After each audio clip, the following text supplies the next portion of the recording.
Capítulo 10. El robo del estaño en Yayagua había llegado en aquellos tiempos a tal grado que bien podía decirse que, de la producción total del metal, por lo menos una cuarta parte era absorbida por el robo.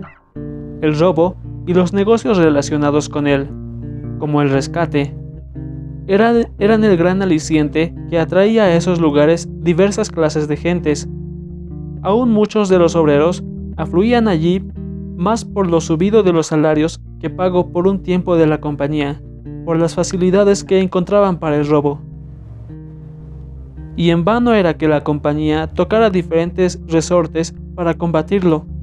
Se organizaban policías numerosas, se daban magníficas primas por los descubrimientos y delaciones, se establecían castigos terribles, se hacían trabajos de seguridad más o menos ingeniosos, y el estaño seguía escurriéndose con una facilidad y constancia sorprendentes. Se robaba en el interior de las minas, en las canchas, en los almacenes y hasta en las carretas de animales cargados del precioso metal.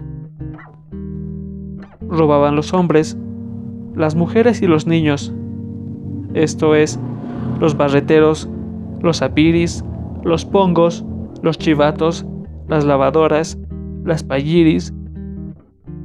Hasta los policías robaban. Y en verdad que se daban tales mañas que por muy rigurosa que fuese la vigilancia, no era fácil de descubrirlos. De noche, subían hasta las proximidades de las minas caravanas de hombres y borricos que regresaban cargados con el metal. Aún de día, el robo era considerable.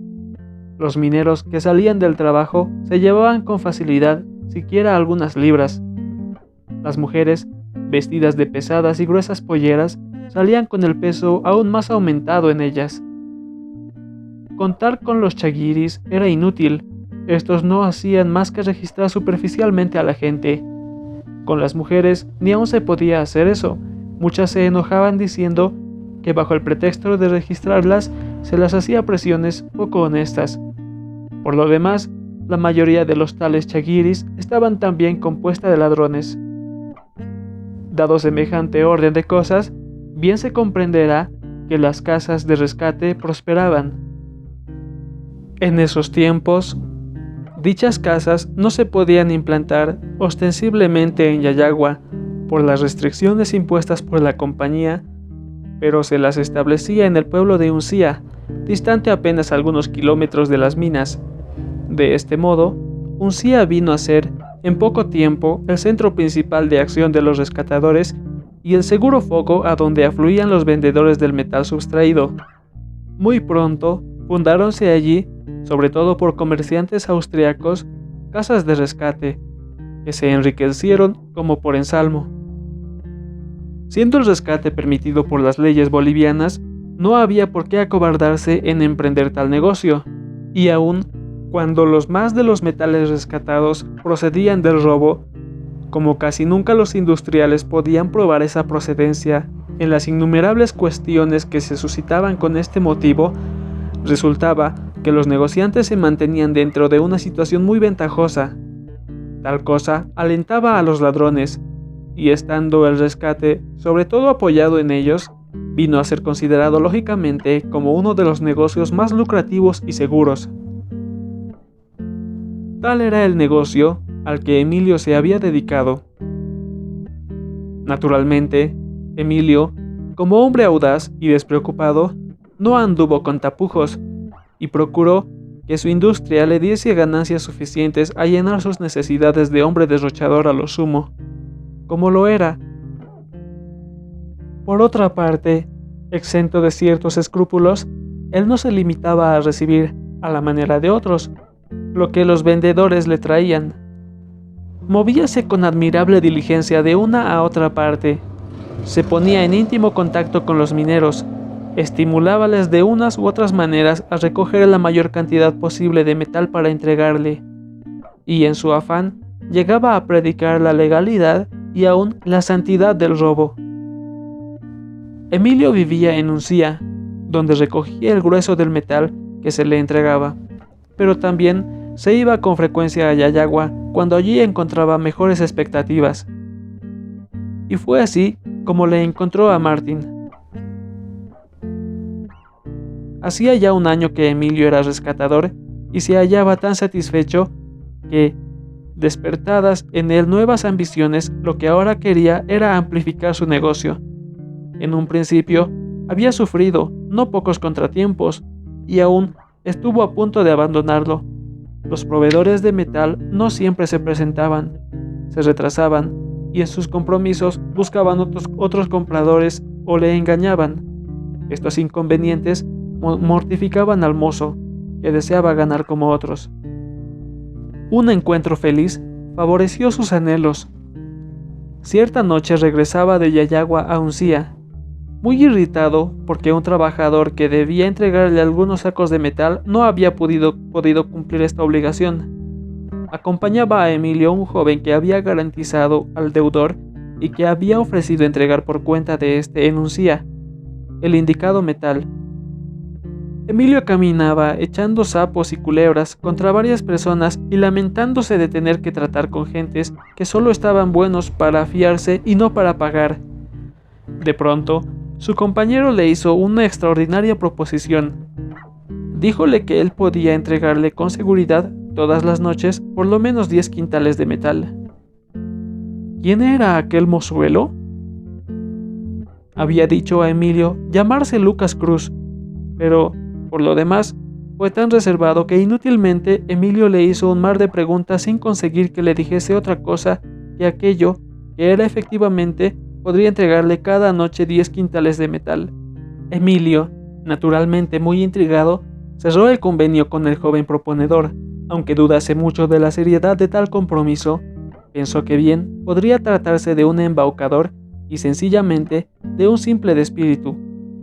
Mas como no le podía traer ningún prejuicio, esta aventura quiso seguirla, siquiera como asunto de diversión. Y cuánta fue su sorpresa cuando en la noche siguiente recibió puntualmente los 10 sacos ofrecidos. Asimismo, en todas las noches siguientes venía esa misma cantidad con una regularidad tal que Emilio se quedó verdaderamente estupefacto. Pronto, algunos mineros a quienes pidió datos sobre aquel muchacho tan reservado y tan extraño, dijeron que era un buen chico, que merodeaba desde hacía algún tiempo en las minas. Llamábanle el Niño. Era muy popular y muy querido entre los mineros. Tenía cara imberbe y lozona, ojos azules y cabellos rubios. Era muy simpático y un rematado ladrón. Hacía pocos meses que se presentó en las minas. Nadie sabía de dónde vino. Fue barretero por un mes, pero se cansó de este oficio y eligió el otro. No había quien como él supiese urdir mejores procedimientos para sacar el metal de las minas y hacerlo trasladar a Uncía, burlando la vigilancia de los serenos. Vivía muy cerca de los principales socavones, ya en una cueva o en una casa de algún minero cuya hija mantenía relaciones de concubinato. Desde allí hacía sus excursiones, generalmente nocturnas. Recolectaba cuanto le entregaban los mineros que se servían de él como de intermediario, y luego lo hacía conducir al mercado, es decir, a Uncía.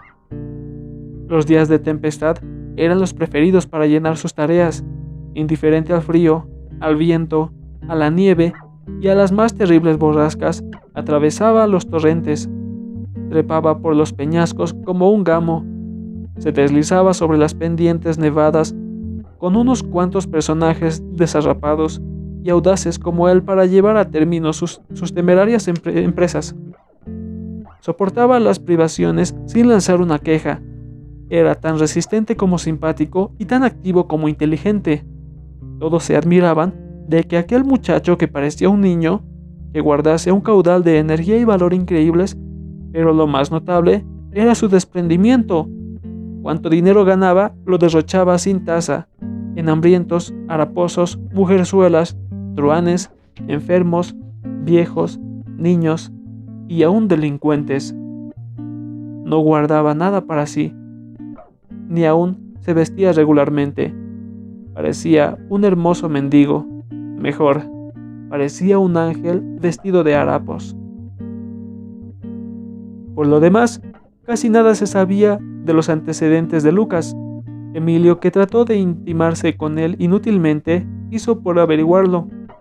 Lucas fue con él tan reservado como lo había sido con los otros. Lo más que llegó a decir fue que no tenía padre. Su madre lo echó de su lado muy niño y que su país era muy lejano. ¿Qué hizo al verse solo? ¿Por qué lugares vagó? ¿Cuáles aventuras le pasaron? Naturalmente, la fantasía popular bordaba 1000 comentarios sobre su persona. ¿Quién le consideraba simplemente como un colegial corrido de las aulas? ¿Quién como un escapado del presidio? ¿Quién como hijo de una familia ilustre? Hasta había quien le tenía por el mismo diablo, no faltando tampoco quien le considerase como un enviado de Dios. Singularmente, unas cicatrices que se le descubrieron en la cabeza cierta vez que se hizo recortar completamente su abundante cabellera, dieron pasto abundante a las habladurías. ¿De qué provenían tan terribles señales? Seguramente Lucas habría hecho cosas tremendas. Y, sin embargo, Lucas era un ser suave, manso, humilde, fuera de raros accesos de furor a que contar su voluntad se le había llevado alguna vez. Siempre se le veía revestido de un aire tranquilo y dulce. Su trato era igual con toda clase de gentes. Mostraba un no sé qué de cálido y paciente, que, al no ser tan bello como un ángel, se le habría comparado fácilmente con un buey. Tal era el colaborador que tan afortunadamente había encontrado Emilio.